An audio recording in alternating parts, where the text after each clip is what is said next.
Thank you, Mr. Speaker. A pleasant good morning. I want to take this opportunity to welcome the students of Christchurch Secondary and Richard Ishmael Secondary into the assembly this morning. It's nice to see you here. I feel as though I'm at my class, and so it's good for you to be here. With that being said, the Honorable Speaker before me made a presentation and spoke about history. And I would like to spend some time, a few minutes, recapping history. 1964, we should not forget. The Honorable Minister, my family lost 100 acres of land in 1964. Didn't get it back. When we talk about legacy, from 1992 to the time up to 2015, if we to talk about the legacy of the PPPC government, I would ask the children to do research to find out under which government did we lose about 1,400 young people who died in this country, African young men and women that died. I would say to these young people here, it is good for you to read so that you can get the information. Again, we talk about history. We must be reminded, because of the ban from certain products, Guyana produces saltfish as a result of that. Also, Guyana was able to grow its own food. And we see all of these things we can see and learn from our history.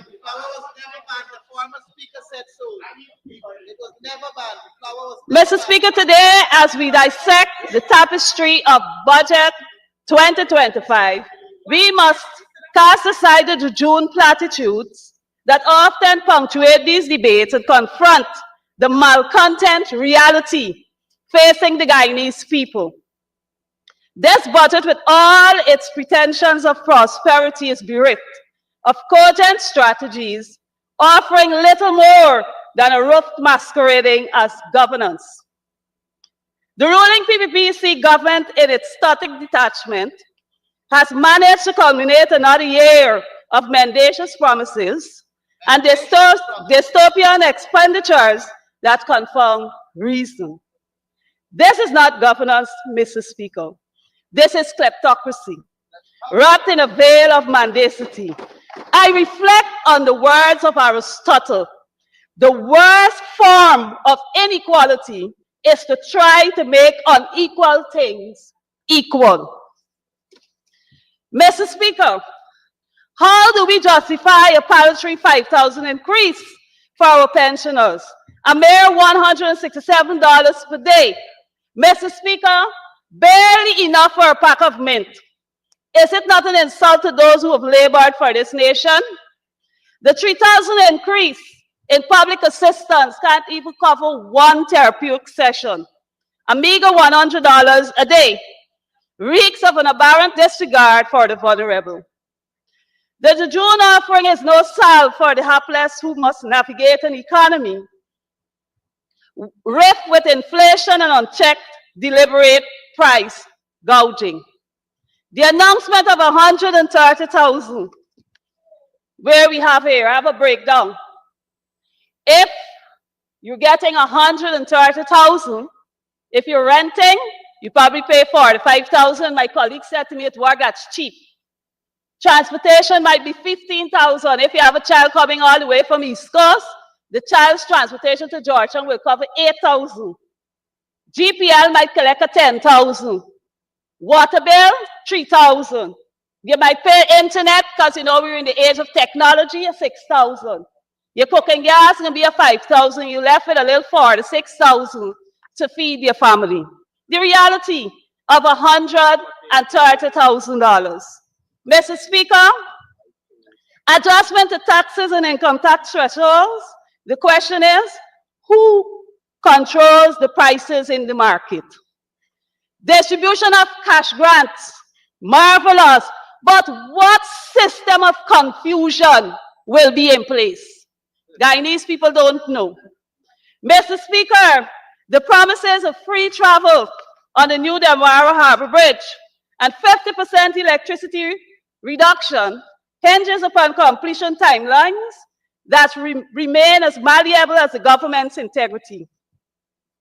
Temporizing with such grandized claims, they pontificate about progress, while our people languishes in uncertainty with no salient assurances in sight. The part-time job allocation of 11 billion raises more questions than answers. Will these workers see an increase? Or is this merely another hoax design while the friends, family, and favorites line their pockets? Meanwhile, the VAT removal on backup generators, another Lord-like maneuver, benefiting only those who can afford such luxuries, while the average citizen remains confounded by perpetual blackouts. Can you imagine the learners lost and the children are here?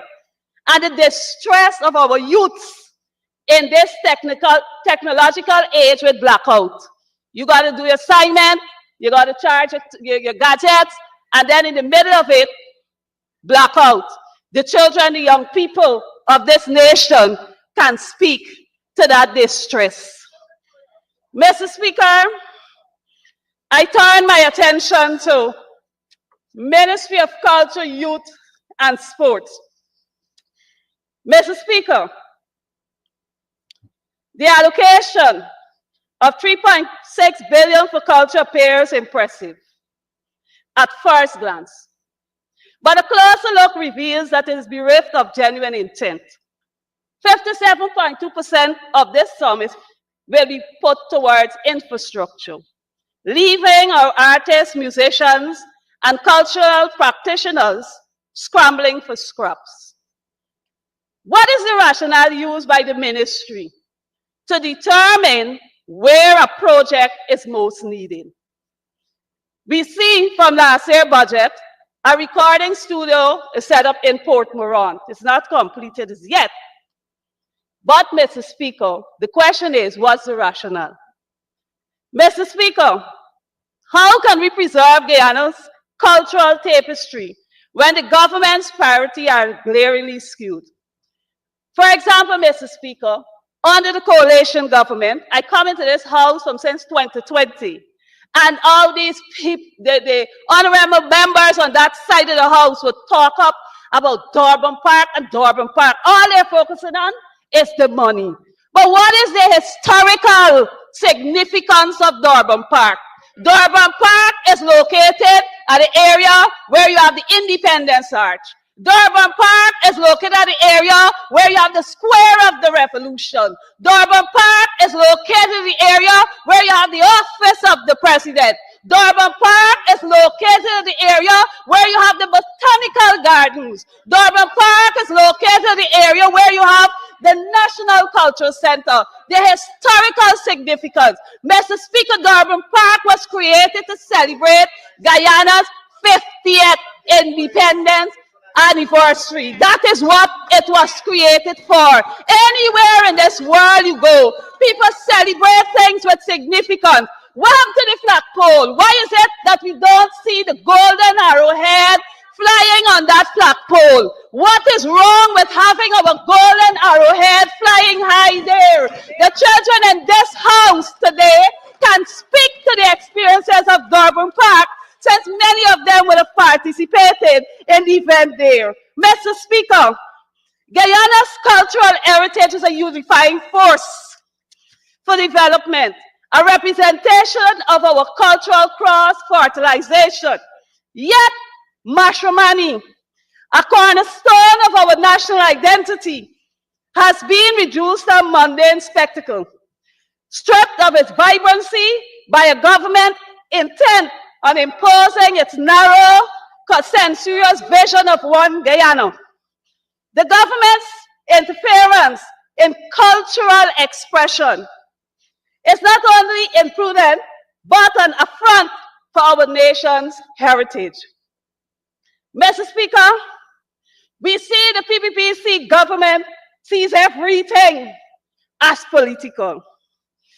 Example, tell me how we must survive with 6.5 contestants disqualified from children march competition last year, February.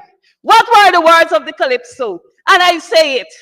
Tell me how I must survive with 6.5.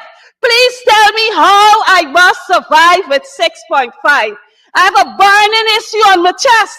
I can't even rest. How cost of living, everything doubling, this thing troubling. Tell me how I must carry on with a seemingly one arm.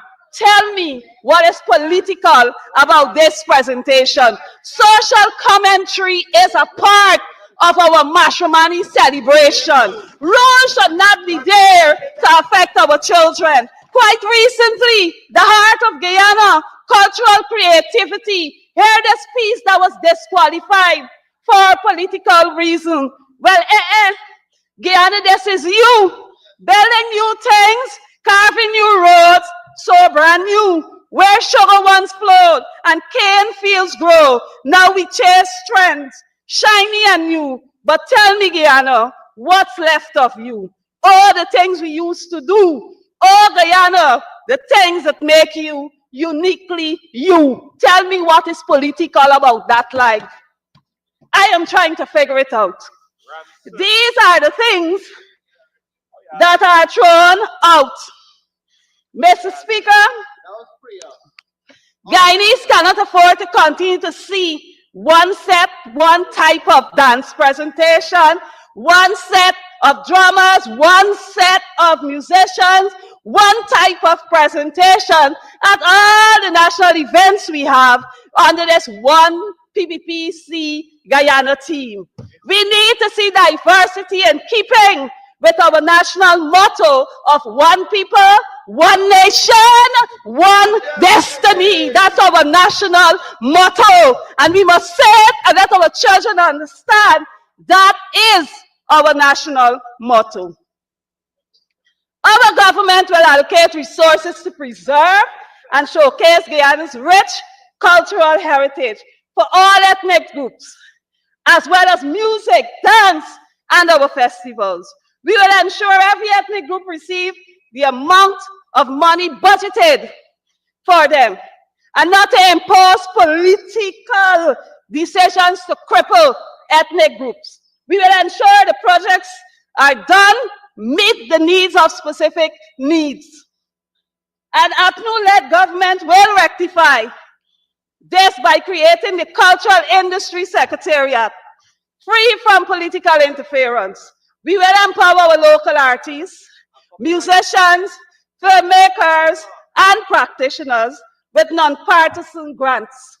Not all them cook up and cookery that takes place. Establish cultural centers across this country, and again, integrate cultural education into the school curriculum, which will instill pride in our shared history. And most importantly, the protection by legislation for the creative industry will be done. Mr. Speaker, youths. Mr. Speaker, the allocation of 1.2 billion for youth development is equally jejune. How can a mayor, 75 million for the youth council, address the pressing needs of our young people? There has been an increase in allocation of the President's Award of 5 million. And I must commend the member who spoke last evening and gave an outline of the program. But I would like to know, as per region, how the young people benefited. Mr. Speaker, why didn't the over 30 youths displaced from Cane View, Sarah Johanna, Hillfoot, or any of the areas where they've been deprived benefited from any of the monies allocated on the youth? We have a lot of young people who are in business, Chevron. We had a lot of young people, Santiana with her 4 daughters, who are involved in business. Marianne was involved in business. They're young people. The issue of them losing everything they own, destroying the business that they had, why is it that they didn't deserve some of the money allocated for youths to help them to develop? Mr. Speaker, I want the honorable member to know When you speak of merciless, think about Cane View. When you speak of merciless, think about the 1,400 youths that were gunned down and killed in this country. When we speak of merciless, think about all the massacre that took place. When we speak of merciless, think about the unfairness that is meted out to ordinary people in this land. That is what you call merciless. When you speak of merciless, speak about what is happening when the grants are given, the children don't get it, and you have the parents fighting for it, and the children still going to school without the necessary things that they need. That is what we call merciless. Actions like that is what we consider merciless. Mr. Speaker, none of the local youth organizations have benefited from any increases in 2025 budgetary allocation. This budget, Mr. Speaker, speaks a whole story. The oil and gas industry, which should be a beacon of opportunity, remains inaccessible to many of our youth due to the lack of adequate training programs. The government's penchant for temporizing with short-term initiatives sets our youth up for failure.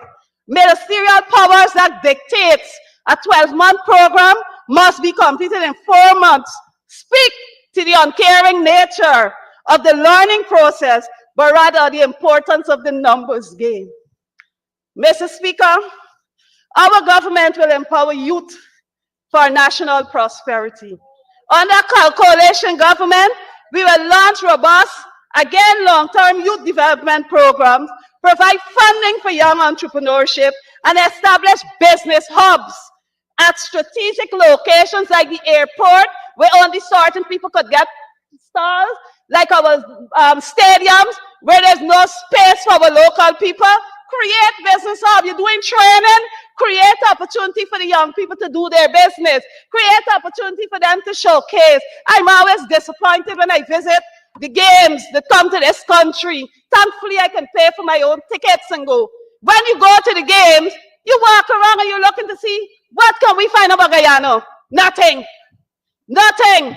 Even a simple water from Guyana you don't get to buy. But what happened? Aren't we going to put things in place for that? Mr. Speaker, we'll also invest in leadership development program and mental health support to nurture future leaders and engage in equal opportunities for all, strengthening our national identity. Sports, Mr. Speaker. Whew. A very eventful year.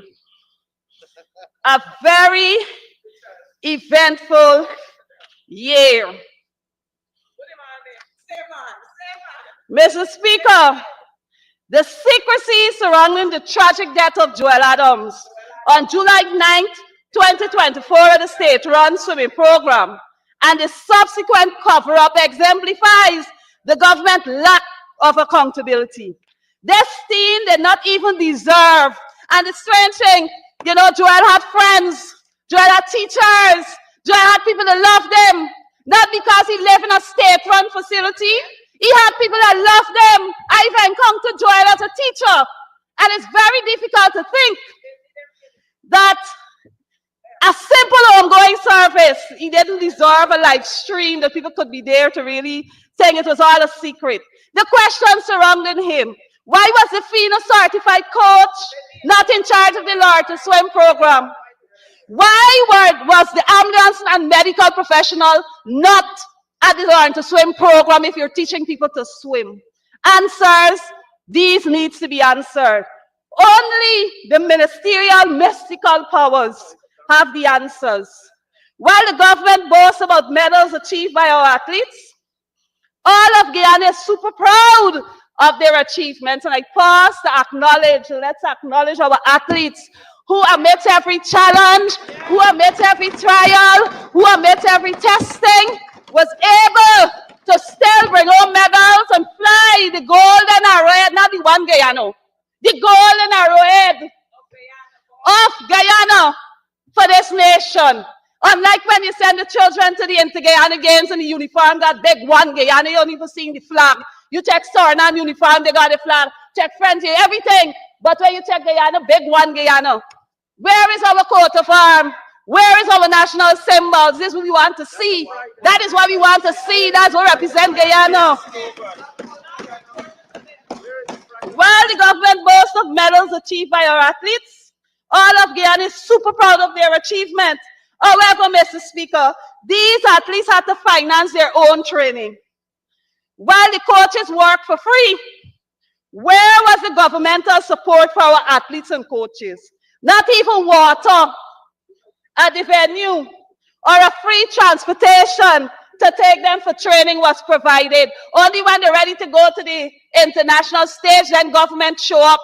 But that's how sports is operate. It is a process. They need the support so that they could be able to be successful. How many of them paying transportation from the East Coast to Lenora? You're paying 200 from the East Coast to the park. You pay 200 from the boat from Starbrook to Vredenhoop. Then you pay 200 from Vredenhoop to go to Lenora. That's 600. Then you got to find the same to come back. Simple. Where is the support? Where is the support for these athletes? Mr. Speaker, the announcement of stipend for our athletes was nice. And I can say it nice. How, Mr. Speaker? However, Mr. Speaker, the athletes cannot say with certainty which time of the month the stipend will be ready. And the lack of respect towards these sportsmen and women is quite blatant. Participation in international competition. Oh, we participated in international competition. Yes, bravo. Mr. Speaker, the government will boast. Let's talk about the type of accommodation and the meals these athletes would get when they leave Guyana to go and compete. Who went and checked the facilities for the French Guiana Games? Our athletes stayed in a rundown old dorm. That's where our athletes stayed, where the door can't even close. And to represent Guyana. Why our athletes don't be accommodated with the other athletes? We are, as you say, the fastest growing economy. And we cannot adequately invest in ensuring Guyanese athletes are accommodated in fine style with other teams and be comfortable. When you go to sports and championships, you make friends, you form bonds, you get relationships with people, you can communicate and all of that. I see it every day. Why is it that our Guyanese athletes can't enjoy the same? I recall talking to an athlete about the stadium in Grenada, and the young man said to me, said, Miss, oh, those seats were so comfortable. Why they can't say the same of the stadium over the river at Lenora? What are we doing? Why are we taking so long? Money coming, money allocated, and what are we taking so long? I see all these agencies that come out to support. Yes, $8 billion, lovely. I'm happy for them. Let them walk to the facilities and see if the athletes are actually comfortable. Let them walk and see how the athletes have to deal with the training. That is what they need to do. Mr. Speaker, budgetary allocation, based on the budgetary allocations for Sports Commission, it will be the same old, same old. There ain't gonna be much of a difference because the finances allocated, it's not much different to last year. Mr. Speaker, we are expected to host CPL finals this year. And I saw it in the newspaper, I smiled. I said, good. They boast about it in Parliament, and yes, we've seen it. I smile. But let me remind this House and the PPPC, as you're boasting, hosting of international competition is laughable when juxtaposed with the reality of a leaky roof in July 2024 at the Karate World Cup Championship, as against the blackout-ridden CPL finals in October 2024. Missing the minister, the CC Boxing Building Championship in October. Judge Ramson, person got called 2-3 times before the minister appear on stage, doesn't speak well. And the non-functional toilets and dirty stands at the Invitational Lenore say I was so embarrassed because I always going to these sports and things. All these events I visit, I check it out because I love sports. Mrs. Speaker, hopefully actions will be taken to ensure no more international embarrassment for Guyana. Hopefully, actions will be taken to ensure no more international embarrassment for Guyana. We have to fix it in order. If you bring in international competitions, ensure you give international standards. I'm embarrassed when I went to the stadium for the cricket. You had the elite games. That was the other thing. You know what's amazing? A lot of times the people don't go in the regular stands. Basically, the VIP section is VIP. But the people who got to be there to support, the spectators, encourage, to cheer, them is important. The washroom nasty, no toilet tissue, not be hosting international competition. We got to fix it. The grounds in question, Mr. Speaker, which is the ministry, but the ministry has the audacity to declare as complete, you know, are glaring testament to the incompetence and misuse of public funds. My two colleagues yesterday mentioned and highlighted two grounds. Despite millions of dollars earmarked for these projects, the reality on the ground tells a different story. In budget 2022, 2023, and 2024, you said you were going to do 251 grounds. They were going to be upgraded. Fine. Then, latter part of the year, the minister came and said that the funds were exhausted and presented a list of 93 grounds. I have it in the hand, sir. Mr. Speaker, interestingly, how are these grounds completed? Fences poorly constructed, no gates in place and animals running over the field. The neglect has rendered the grounds unsafe for use, dangerous holes caused by animal activity and stuff like that. These fields remain surrounded and invaded with negligence to the east, faggots on the west, inefficiency on the north, and more trouble on the south. This so-called completion is nothing but a sham showcasing government's failure to ensure accountability and proper oversight in the use of taxpayers' dollars. Mr. Speaker, this year 8 billion is allocated for sports 2025. I'm happy to see that. Very happy. All projects will take $2 billion. 1.3 billion will be done to complete the work at Palmyra and 700 million for the multipurpose sports facilities. The new projects, 100 million will go to the Cricket Academy at Good Hope, 2 billion for grounds upgrade, and 1 billion for installation of lights. A total of 6.4 million out of the 6.4 billion out of the 8 billion will be spent on infrastructure. Mr. Speaker, of the 1.6 billion remaining, some more will be spent on infrastructure, like you got the tarmac, and for the schools that will help with the basketball, I hope mine will be fixed. How much of the allocated sums will be spent for coaches?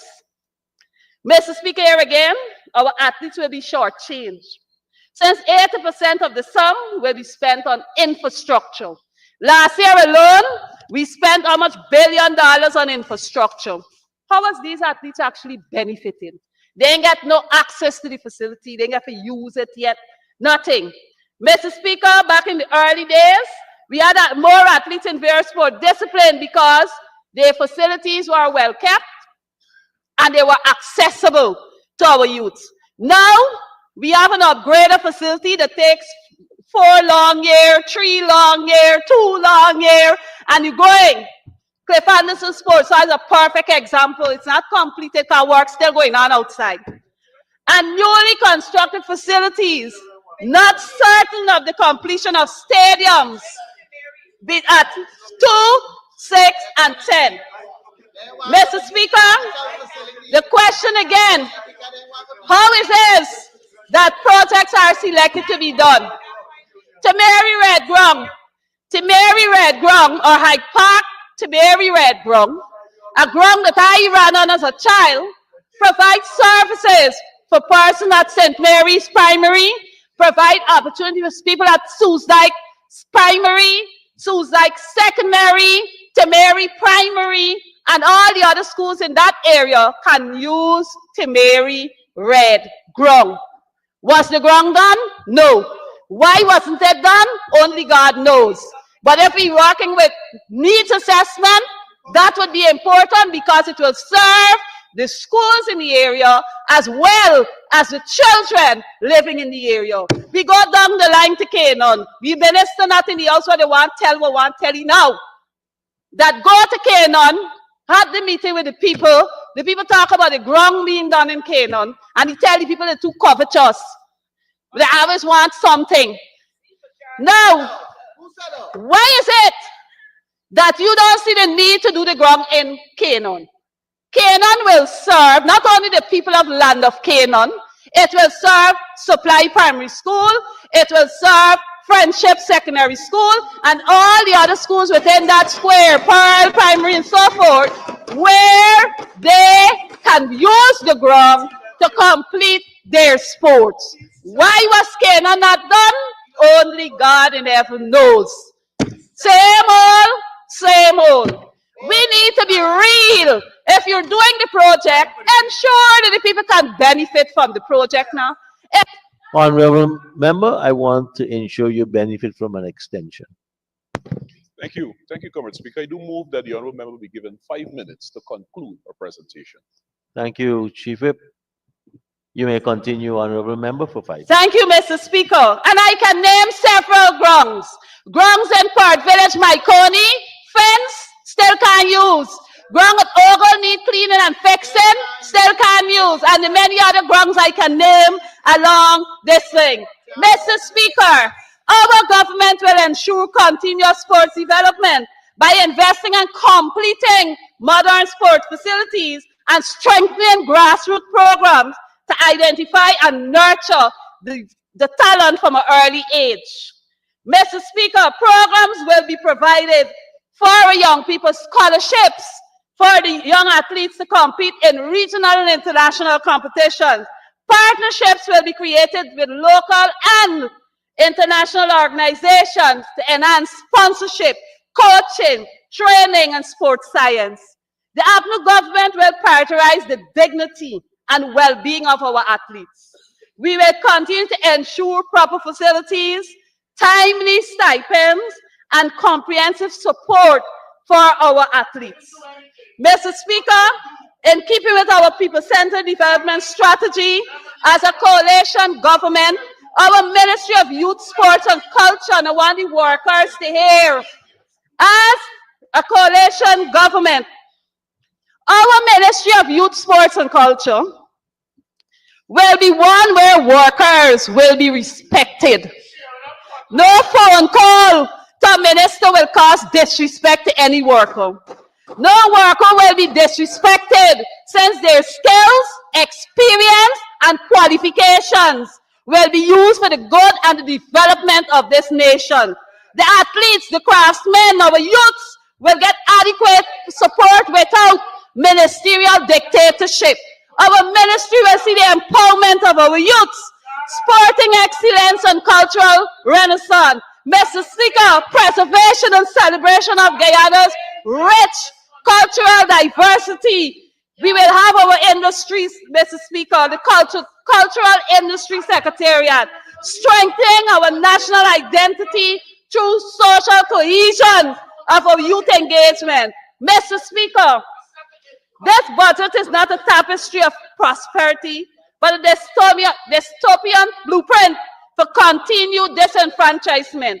The PPPC government has proven itself to be mendacious administration, adept for favoring its cronies, leaving the ordinary Guyanese bereft of hope. It is time for the Guyanese to reject kleptocracy, and once again rally under the banner of one people, one nation, one destiny. It is time for Guyanese to rally as one people, one nation, one destiny. The coalition, with its people development strategy and vision, and the patriotic heart, 'cause you gotta love your country to serve it well, stands ready to lead this nation once again to a future of fairness, equity, and prosperity. I thank you, Mr. Speaker. Thank you very much, Honorable Member, Ms. Nima Flue Bess. And now for the Honorable